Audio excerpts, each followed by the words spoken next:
Assalamualaikum warahmatullahi wabarakatuh.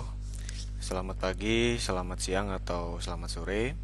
Hari ini kita akan mempelajari beberapa teknik pemodelan, baik itu supervised maupun unsupervised dengan Python, ya. Anda sudah diberikan beberapa teorinya dan sekarang kita akan langsung masuk ke praktik. Jadi nanti kita akan banyak langsung latihan dengan Python. Nah, kemudian di sini ada beberapa cakupan materi yang akan dibahas dalam materi kali ini. Yang pertama adalah kita berbicara tentang regresi logistik gitu ya. Yang berikutnya tentang decision tree. Yang ketiga tentang ANN, dan yang terakhir adalah model unsupervised, yaitu K-means clustering.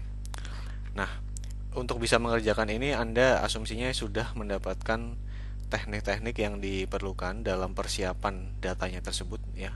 Data pre-processingnya, baik proses pembersihan. Sebelum pembersihan tentu saja adalah proses pengumpulan data terlebih dahulu, baik itu secara manual maupun misalnya Anda menggunakan teknik secara otomatis menggunakan web scraping. Nah, di sini diasumsikan datanya tersebut sudah siap. Jadi data yang akan digunakan dalam keempat teknik ini adalah data yang sudah bersih, sehingga kalau ternyata nanti Anda dalam kasus yang menemui data yang belum bersih, berarti adalah Anda harus melakukan proses pembersihan dan persiapan datanya terlebih dahulu. Nah, kemudian supaya bisa memberikan pemahaman yang lebih baik, data yang dipakai di dalam kasus-kasus kita kali ini jumlahnya tidak terlalu besar, supaya kita misalnya diperlukan bisa menganalisisnya satu persatu. Kita langsung masuk ke bagian yang pertama tentang regresi logistik. Kalau Anda masih ingat, ini merupakan mirip begitu ya dengan regresi linear, tetapi di sini outputnya berupa bilangan biner 0 dan 1. Biasanya regresi logistik ini digunakan untuk proses klasifikasi. Contohnya kalau di kasus yang dihadapi di sini, misal kalau ada data historis penerimaan mahasiswanya tersebut sepertinya adalah, saya tidak tahu kalau dari kasusnya di sini apakah mahasiswa sarjana atau pasca sarjana. Tapi yang jelas di sini untuk bisa masuk ke kampus ternama di kasusnya ini ada data historis yang sudah dikumpulkan, dan dari situ dapat diambil kesimpulan bahwa variabel independen yang terlibat di dalam kasus ini adalah variabel independen yang pertama adalah skor GMAT, variabel independen yang kedua adalah IPK atau GPA, dan variabel independen yang ketiga adalah durasi pengalaman kerja, sepertinya dalam tahun. Dan di sini berdasarkan data historis ini ada juga data apakah pelamar yang bersangkutan tersebut diterima atau tidak. Ya atau tidak. Ya berarti diterima. Ini bernilai 1 begitu ya. Sementara kalau tidak, dia tidak diterima, bernilai 0. Nah, jadi permasalahan kita pada saat nanti mungkin begitu ya, ada pelamar baru yang masuk begitu. Di sini Anda diminta untuk mengklasifikasikan. Pelamar baru tentu memiliki 3 variabel independen ini, GMAT, IPK, dan durasi pengalaman kerja. Nah, pelamar barunya tersebut kemudian akan kita klasifikasikan apakah dia akan diterima atau tidak. Nah, tapi sebelum bisa mengklasifikasikan pelamar baru tersebut, tentu saja terlebih dahulu kita harus membuat model regresi logistiknya. Nah, Anda sudah diberikan teorinya, sekarang kita coba praktikkan satu persatu. Nah, yang pertama di sini Anda diberikan data begitu ya. Yang mana kalau kita lihat di sini, ini kita tentu saja tahu begitu ya. Ini adalah variabel independen. Kemudian yang di sebelah kanan ini adalah variabel dependent, ya. Nah, variabel independennya tersebut ini adalah GMAT X1, GPA X2, pengalaman kerja X3.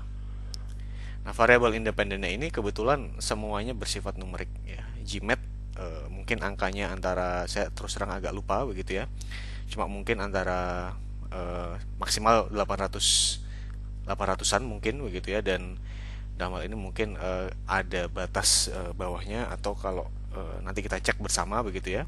Cuma ini mestinya tidak mungkin negatif nilainya dan tidak mungkin, sepertinya tidak lebih dari 1000 ya. Jadi ini sifatnya numerik. Ini IPK nilainya antara 0 sampai dengan 4 begitu ya. Nah, kemudian ini durasi kerja dalam tahun. Tentu saja ini tidak harus persis angkanya seperti ini begitu ya. Bisa saja kalau durasi kerja begitu, misalnya Anda bekerja 3 tahun 2 bulan begitu ya. Berarti kan 1/6 tahun begitu. Itu juga boleh. Misalnya kemudian 4 tahun 3 bulan berarti, maka dalam hal ini adalah 4,25 tahun dan seterusnya. Nah, dari data historis ini dapat kita lihat, misal pelamar pertama dia mendapatkan nilai GMAT yang cukup tinggi, IPK-nya sempurna, pengalaman kerjanya lumayan, dia diterima. Begitu pula pelamar yang kedua, ini profilnya kurang lebih sama dengan pelamar satu, ini termasuk yang top begitu ya. Nah, ini juga diterima. Kemudian pelamar yang ketiga, sebetulnya IP-nya tidak jelek gitu, GMAT-nya juga cukup tinggi, pengalaman kerjanya lumayan, tapi dia tidak diterima dan seterusnya. Ini dari data historis ya. Berarti nanti kita akan melihat dari 40 data ini kira-kira bagaimana kemudian model regresi logistik yang akan terbentuk ya. Nanti akan kita selesaikan satu persatu langkahnya menggunakan Python ya. Dan Anda akan melakukan pengetesan dulu nanti terhadap data tesnya tersebut. Anda lihat apakah penerimaan dari data historisnya tersebut kalau kita bandingkan dengan prediksinya dari modelnya apakah sama atau tidak. Pada saat nanti ini sama begitu ya, juga nilainya katakanlah seperti ini, katakanlah banyak samanya begitu ya. Nah, tentu saja Anda bisa bilang bahwa ternyata modelnya akurasinya cukup tinggi. Sebaliknya begitu, modelnya akurasinya tidak terlalu tinggi. Nah, mengenai evaluasi dari model nanti akan dibahas secara terpisah di pertemuan selanjutnya. Oke. Nah, ini adalah hasilnya, tapi sebelum masuk ke hasilnya tentu saja kita akan coba kerjakan dengan Python. Jadi Anda bisa mengikuti slide ini. Saran saya Anda bisa satu persatu begitu ya, mengikuti slide-nya, kemudian Anda bisa mengetik kodenya dan seterusnya. Sambil saya jelaskan. Nah, di sini ada beberapa hal yang perlu dijelaskan. Yang pertama, sudah kita bahas bersama di awal, Anda perlu menyimpan di folder yang bersesuaian. Di sini kalau saya menyimpan di folder Logistic Regression 2021 dan filenya ini kita beri nama Logistic Regression 2021. Ini tentu saja boleh Anda ubah. Nah, kemudian seperti biasa kita perlu melakukan impor beberapa package yang diperlukan. Yang pertama adalah pandas ini untuk masalah data frame gitu. Jadi data frame-nya akan banyak menggunakan fungsi dari pandas begitu. Kemudian ini skykit atau sklearn gitu ya, yang ini merupakan salah satu library yang banyak dipakai dalam machine learning. Ini Anda kalau misalnya sudah banyak memakai fungsi-fungsi yang ada atau tools yang ada di machine learning, bisa memakai train test split ya. Kemudian di sini karena secara spesifik begitu Anda akan menggunakan logistik linear, kita bisa mengimpor dari sklearn linear model untuk logistic regression ya. Di sini matrix digunakan nanti untuk salah satunya beberapa hasil termasuk yang matrix confusionnya tersebut ya. Di sini SN juga nanti akan digunakan untuk confusion matrix. Nah, di sini kalau misalnya Anda ingin melakukan plotting beberapa hasil juga boleh ya. Nah, ini ada juga sepertinya tidak dipakai NumPy, tapi biasanya karena ini sudah default ya, ini saya copy dari yang lama begitu. Jadi kalau ternyata tidak dipakai juga tidak apa-apa, kita tuliskan kodenya. Nah, untuk mengecek begitu ya, Anda tentu saja bisa menulis semua kode kemudian Anda run di akhir, tapi kalau saya biasanya di setiap blok tersebut saya run supaya memastikan bahwa itu benar. Nah, ini karena dia tidak apa-apa seharusnya oke. Nah, di sini kalau Anda lihat di sini datasetnya kita ketikkan, maka yang pertama ini memberikan judulnya adalah judul di kolom GMAT begitu ya. Ini adalah judul di kolom GPA. Ini judul di kolom pengalaman kerja atau works experience, dan ini adalah judul apakah dia diterima atau tidak gitu ya di kolomnya. Nah, kalau kita lihat di sini kita tuliskan satu persatu, masing-masing kolom ada 40 data ya. Kalau kita lihat di sini Kemudian ini cara mendefinisikannya, ini kolom 1, kolom 2, kolom 3 dan seterusnya gitu ya, sampai kolom 4. Ya, kemudian setelah mendefinisikan ini Anda bisa menyimpannya dalam data frame, yang data frame-nya tersebut kita sebut sebagai DF ya. Jadi DF adalah isinya GMAT kolom 1, kolom 2-nya isinya GPA, kemudian works experience, dan yang kolom yang terakhir apakah dia akan diterima atau tidak. Oke. Nah, berikutnya kalau kita lihat lagi, ini tentu saja ini kita ketikkan satu persatu gitu ya, tapi ada juga cara yang sudah kita pelajari bersama. Misalnya, apakah Anda akan mengimpor dari Excel, apakah Anda mengimpor dari CSV gitu ya, atau Anda mengimpor dari Notepad juga boleh-boleh saja, tapi itu akan ada di bagian data processing begitu ya. Nah, ini kita asumsikan kita tuliskan satu persatu. Kalau Anda ingin jalankan ini sudah bisa mestinya ya, tidak ada masalah apa-apa. Tapi kalau Anda ingin melihat hasilnya seperti apa, Anda bisa menggunakan fungsi print, Anda panggil nama data frame-nya. Jadi kalau Anda lihat di sini, PD ini adalah dari Pandas begitu ya untuk data frame-nya tersebut.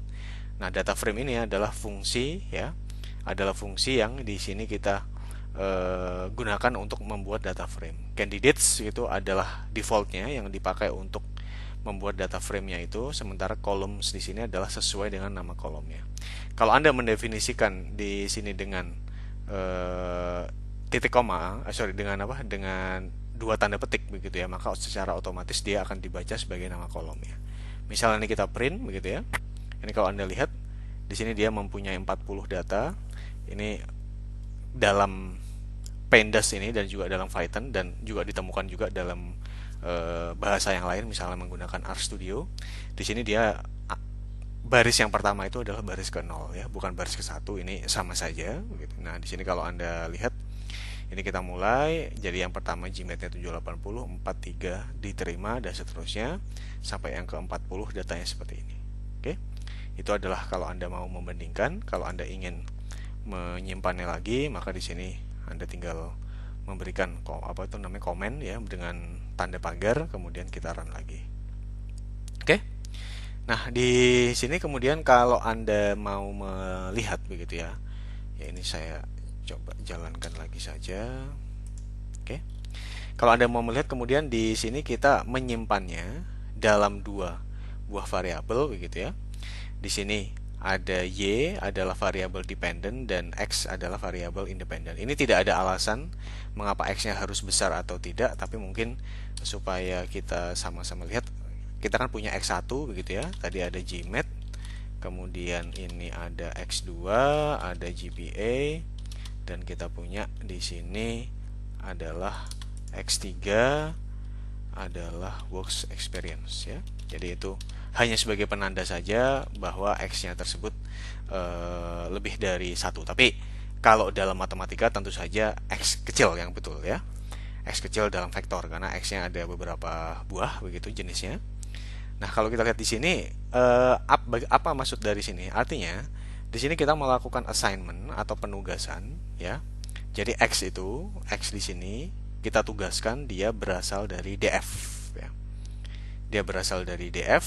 Kalau kita lihat DF tadi adalah data frame, kemudian dia mengambil kolom GMAT, berarti sudah langsung dibaca sebagai X1, kolom GPA langsung dibaca sebagai X2, dan kolom works experience langsung dibaca sebagai X3. Kemudian yang di sini kita punya mengambil juga dari data frame tadi adalah DF, kolom admitted ya, apakah dia diterima atau tidak.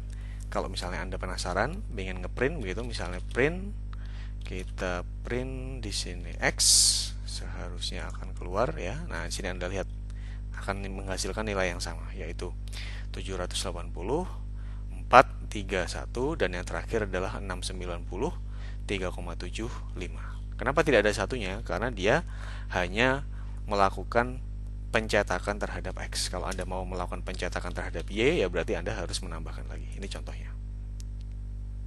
Sebentar. Oh, salah. Di sini dia Y-nya Y kecil ya. Di sini maka dia tidak bisa. Ini Anda lihat name Y is not defined. Name capital Y is not defined. Sehingga kalau mau ya Anda harus menggunakan huruf kecil. Oke?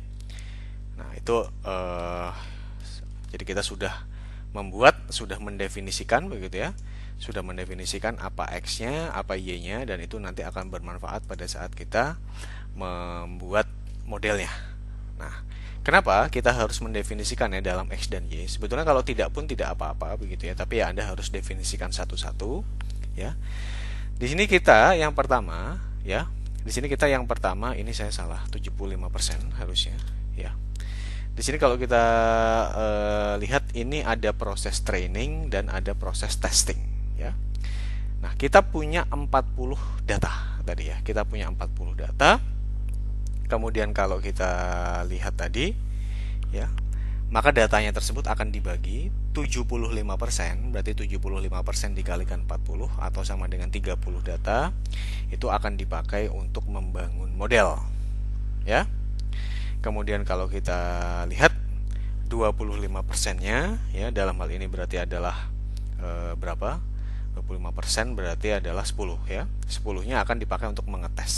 Nah, ini merupakan praktik yang lazim ditemui dalam pembuatan model analitika data begitu ya, mengenai nilainya itu di luar bahasan ini kita akan bahas di sesi terpisah atau Anda bisa cari di literatur begitu ya. Tapi yang jelas di sini ini ada beberapa hal. Yang pertama, kita menggunakan fungsi yang disebut sebagai train test split ya. Kalau Anda lihat dia tadi diambil dari Sklearn model selection ya. Kemudian kalau kita lihat di sini apa saja yang diambil ya, apa saja yang diambil.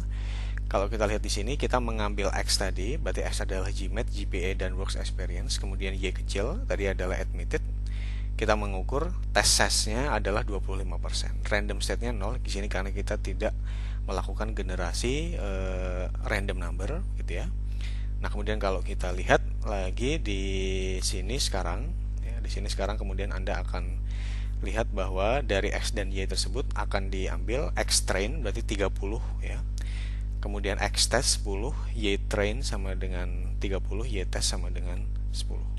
Kalau mau Anda ambil begitu, misalnya di sini print kita akan mengambil X train gitu ya. Nah, Anda lihat di sini. Ini yang digunakan untuk proses training. Nah, ini mengindikasikan apa? Ini mengindikasikan data yang diambil ya. Artinya di sini karena kita tidak memerintahkan tadi sebuah random number tertentu, maka di sini Anda terserah dari Sklearn-nya tadi, kan kita mengambil dari Sklearn ya di sini. Sklearn-nya memerintahkan ya sudah acak saja, pokoknya jumlahnya sama dengan 30 ya, itu untuk X train. Begitu pula, jadi artinya Anda di sini akan digunakan untuk membangun model. Ini seharusnya 273537 akan bersesuaian dengan Y train-nya. Anda ingat ya, 25, 35, 37 terakhir adalah yang datang ke 0. Di sini kalau kita pakai untuk yang Y train, ini pun sama. 25, 35, 37 ini data yang ke 0. Di sini adalah hasilnya tadi ya. Nah, ini kalau mau Anda bandingkan begitu tadi dengan yang DF itu akan sama. Begitu pula kalau misalnya sekarang kita akan melakukan pengetesan, maka seharusnya akan ada 10 data. Kalau Anda lihat di sini, ini adalah untuk yang testing ya.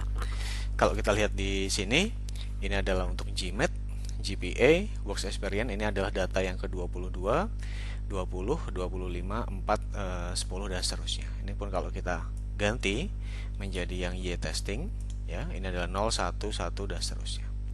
Oke. Jadi itu adalah sekarang kita sudah membagi, ada yang dipakai untuk proses training, ada yang dipakai untuk proses testing. Nah, kita sekarang sudah mendapatkan datanya ya. Jadi kita akan bekerja ya. Anda akan bekerja dengan 30 data 30 sampel dari trainingnya tersebut ya. Nah, sekarang kita lihat di sini kita sudah bisa masuk ke tahapan untuk membangun model regresi logistiknya ya. Oke. Nah, kita akan menggunakan fungsi di sini adalah logistic regression. Kalau Anda ingat tadi, logistic regression itu diambil dari Sklearn.linear.model ya. Anda mengambil ini memang fungsi yang dipakai untuk membangun logistic regression ya. Nah, artinya kita menggunakan fungsi logistic regression, Anda mengkosongkan parameterisasinya ya. Misalnya, sebetulnya ada beberapa solver, cuma setahu saya begitu kalau Anda tidak mengisinya, maka secara default dia akan langsung menggunakan untuk library linear ya. Nah, kemudian tadi random state-nya biasanya bisa kita definisikan juga, tapi di sini juga bisa kita lihat kita tadi sudah definisikan pada saat membuat training datasetnya, dan kita tadi tidak mendefinisikan apa-apa, artinya random numbernya terserah untuk mengacak mana yang masuk training, mana yang masuk testing begitu. Nah, di sini kita menggunakan logistic regression. Ini adalah nama dari model logistic regression yang kita pakai dalam kode kita. Kalau Anda menggunakan model ya boleh-boleh saja, cuma yang lain harus diganti model juga. Oke.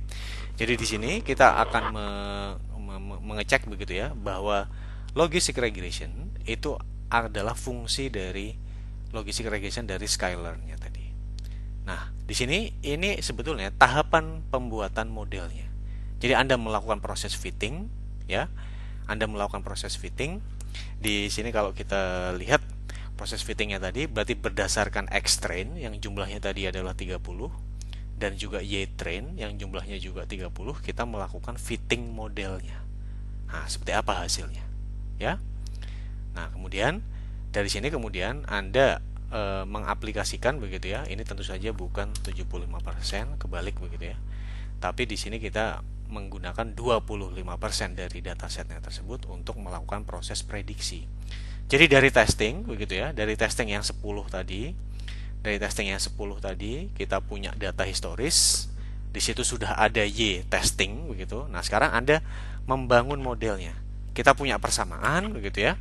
Kita punya persamaan, kemudian dari data-data yang testing tadi sama dengan 10, kita tes ke situ, Anda ketemu Y prediksinya seperti apa. Oke. Sekarang kita lihat dulu ya.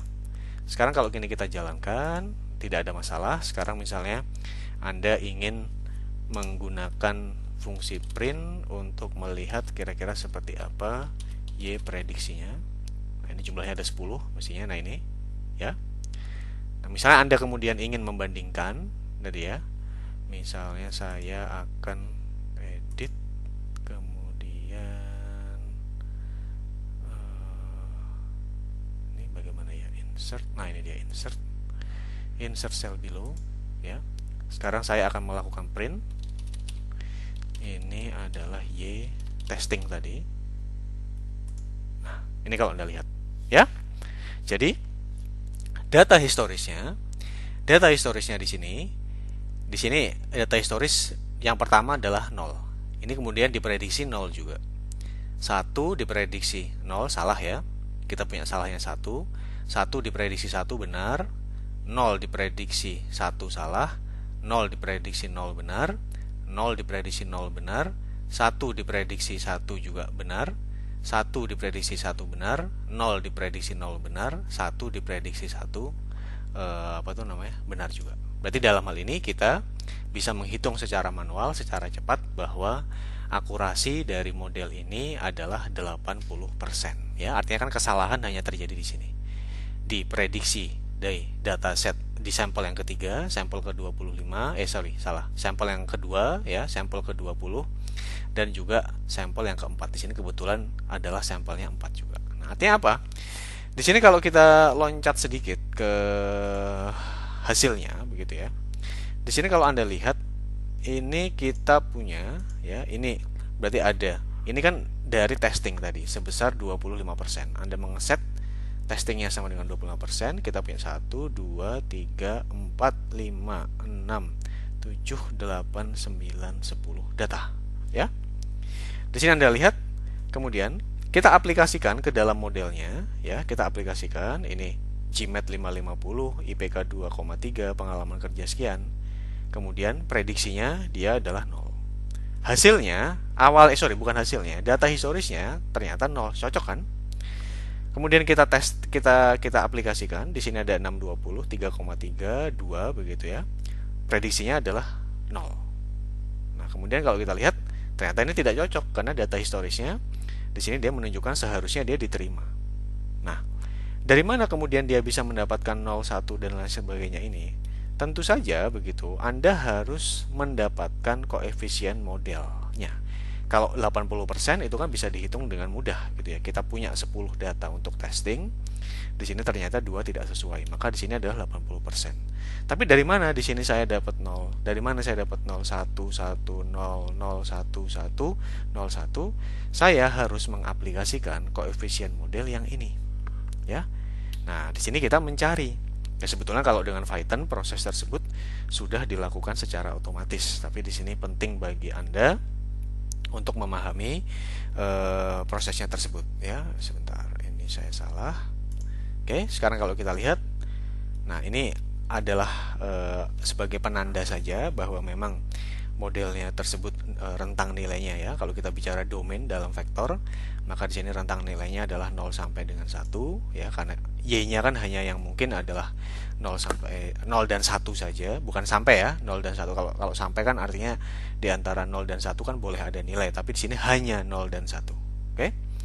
Nah, dari mana kemudian Anda mendapatkan, ya, Anda mendapatkan koefisien interceptnya tadi. Ini kalau Anda tadi di sini kita lihat, ya, kalau kita mau ngecek akurasinya dulu, ya. Jadi kalau kita kembali ke slide-nya yang ada di sini, akurasi itu kan kita membandingkan, ini adalah yang diterima. Yang diterima ini kan berarti kan adalah y-test, ya. Karena semuanya yang di sini kan adalah x-test, ya. X-test 1, x-test 2, x-test 3. Ini adalah y-testnya. Yang di sini tentu saja adalah y-pred atau y-prediction, ya. Y-pred yang sampel 1 sampai sampel ke 10. Oke? Nah, tentu saja kalau kita berbicara akurasi, ya, Anda berbicara akurasi, kita menggunakan matriks tadi yang diambil dari scalar juga, ya. Di sini kemudian Anda menggunakan akurasi, skor, begitu, ya. Di situ Anda bisa mendapatkan bahwa nilai dari y-test kalau kita bandingkan dengan y-prediction adalah 0,8, ya, yang ada di sini. Bisa juga kita menggunakan cara yang lain. Misalnya Anda sama saja gitu, ya. Ini kan x-test yang ada 10 tadi, ya. Kita fitkan ke dalam logistic regression. Ingat bahwa logistic regression di sini kita sudah tadi mendapatkannya dari hasil fitting antara x-train dan y-train yang jumlahnya masing-masing adalah 30, ya.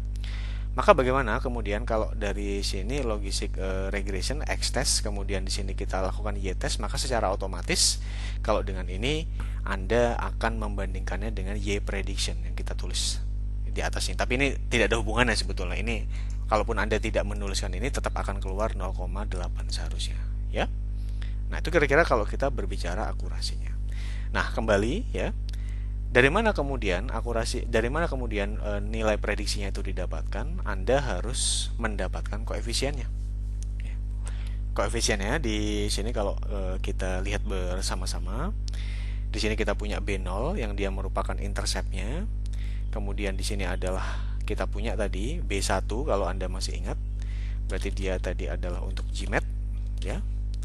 Kemudian B2 adalah untuk GPA.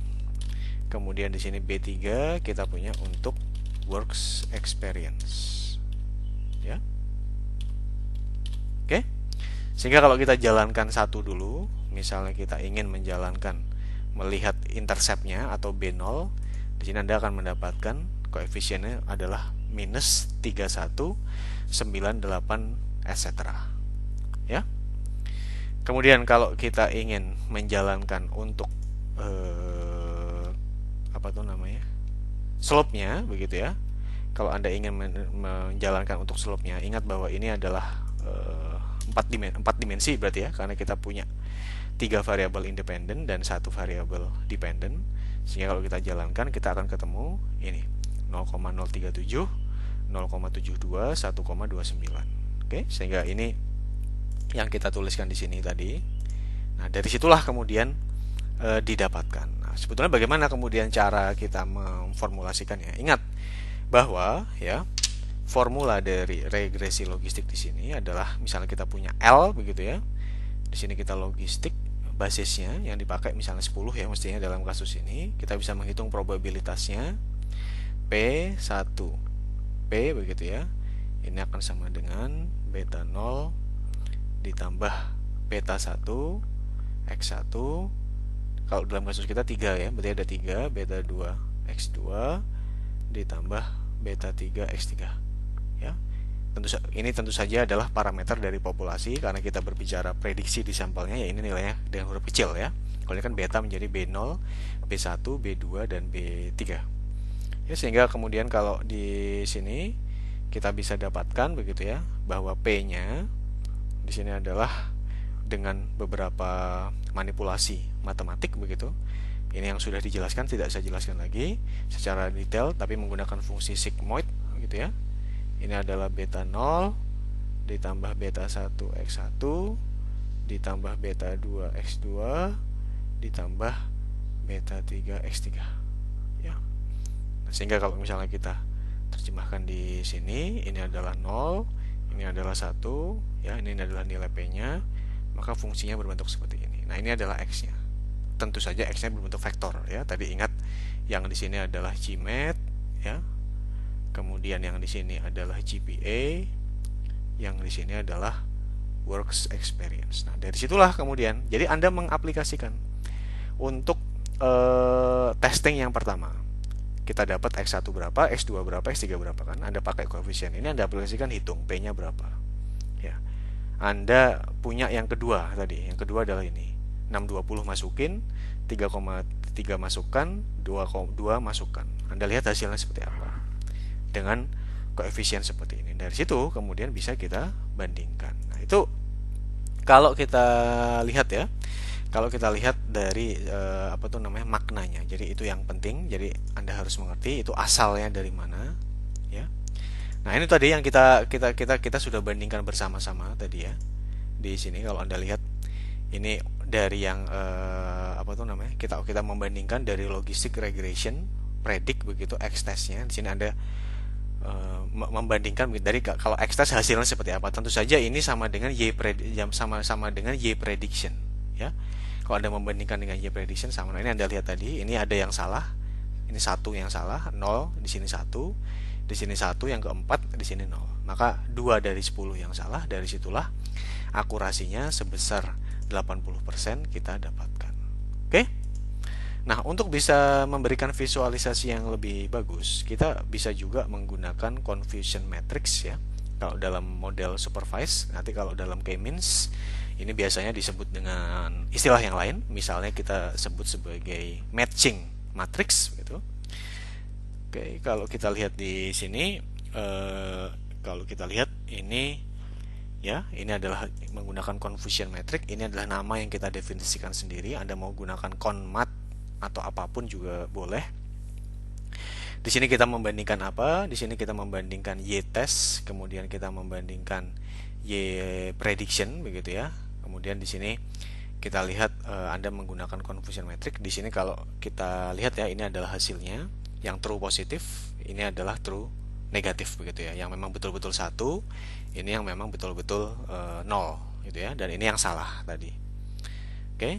Sehingga kalau kita jalankan di sini ya, hasilnya seperti ini. Nah, maknanya apa? Kalau kita lihat ya, kalau kita lihat maknanya di sini, kita kembali ke slide-nya. Oke. Ya. Kalau kita lihat di sini, ya, ini adalah saya bilang tadi, ini adalah true positif, ini adalah true negatif ya. Di sini kalau kita lihat di sini yang memang dia nilainya itu true positif 1 2 3 4 begitu ya. 1 2 3 4 ya, yang ini true positif. Di sini kalau kita lihat ini ya, true positif 1 2 3 4. Kemudian kalau kita lihat yang true negatif ya, 1. Kemudian yang di sini 2 3 dan 4 ya. Itu kalau Anda lihat. Kemudian yang sisanya di sini adalah false positif dan juga false negatif. False positif berarti adalah error tipe 1, sementara kalau yang false negatif adalah error tipe 2. Ingat ya, kalau dalam uji hipotesis, misalnya kalau kita punya dulu di uji hipotesis, misalnya memang betul mu-nya di sini, tapi kan dia masih punya probabilitas ditolak ya. Ini alfa per 2, ini alfa per 2. Maka tentu saja itulah yang disebut sebagai kesalahan tipe 1 ya. Jadi bagaimana Anda menolak hipotesis awalnya. Ini kan daerah penolakan yang saya berikan tanda astir ini. Padahal apa tuh namanya, hipotesis awalnya betul. Ya, itu adalah kesalahan tipe 1. Nah, kemudian ada juga kesalahan tipe 2, ini hal yang lain begitu. Di sini kita tidak menolak hipotesis awal, tetapi sebetulnya kita punya hipotesis tandingan. Nah, tentu saja kita tidak tahu persisnya itu berapa. Sampai kita tahu hipotesis tandingan yang benar itu berapa. Oke. Itu tidak saya bahas lebih lanjut karena sudah menjadi bahasan Anda di kuliah statistika dulu. Nah, sekarang kalau kita kembali, ini adalah hasilnya. Bagaimana kemudian kalau kita bandingkan, misalnya Anda ingin ngeprint dulu, di sini adalah X-testnya, ini adalah X-test ya. Tadi dari 40 kita ambil secara acak sejumlah 10. Kemudian yang di sini misalnya Anda ambil adalah Y-testnya tadi ya. Nah, ini adalah Y-pred-nya tadi. Di sini kita bisa bandingkan dua-duanya begitu ya. Atau kalau misalnya Anda ingin ngeprint, dua-duanya juga bisa. Oke? Nah, sekarang kasusnya kita memiliki data yang baru. Data yang baru tersebut sejumlah 5. Ini yang pertama adalah orangnya GMAT-nya 590, IPK-nya 2, pengalaman kerjanya seperti apa. Nanti Anda prediksi, ketemunya 0 gitu ya. Kemudian 740, 3,7 dan seterusnya. Nah, caranya bagaimana? Ini karena kita sudah mendapatkan modelnya, maka selebihnya menjadi tidak terlalu sulit. Yang pertama adalah Anda bisa membuat data frame. Anda definisikan dulu vektornya. Ini ada new candidates, ada GMAT sekian nilainya 1, 2, 3, 4, 5, GPA-nya sekian 2,3, 2, 3,7 dan seterusnya. Pengalaman kerjanya 3, 4, 6, 1, 5. Nah, supaya membedakan begitu ya dengan data frame yang tadi, Anda bisa gunakan ini namanya DF2. Anda sama persis tadi menggunakan di sini tadi ini bukan default ya, saya agak miss tadi. Yang saya sebut sebagai candidates yang ada di sini tadi ini bukan default, yang default adalah columns-nya. Ini adalah dari nama vektor yang tadi kita pakai candidates, makanya kalau yang di sini adalah new candidates, ini kita ganti dengan new candidates. Yang default adalah vektornya. Dari kolom GMAT, GPA, Works Experience, Anda bisa print DF2-nya tadi. Nah, sekarang kita tinggal gunakan fungsi predictnya tadi, sama seperti pada saat kita ingin memprediksi begitu ya dari X-testnya. Tapi kalau ini dari DF2. Nah, supaya tadi tidak menimpa Y prediction yang sudah kita pakai, di sini Anda bisa pakai sebuah variabel yang baru, katakanlah namanya adalah Y prediction new ya. Di sini kita pakai Y prediction new, kita punya kemudian 0, 1, 1, 0, 1 ya. Jadi dari situ kita sudah bisa mendapatkan hasilnya. Itu kira-kira yang bisa saya bahas untuk regresi logistik. Jika Anda masih ada perlu yang dieksplor, silahkan mengembangkannya secara mandiri.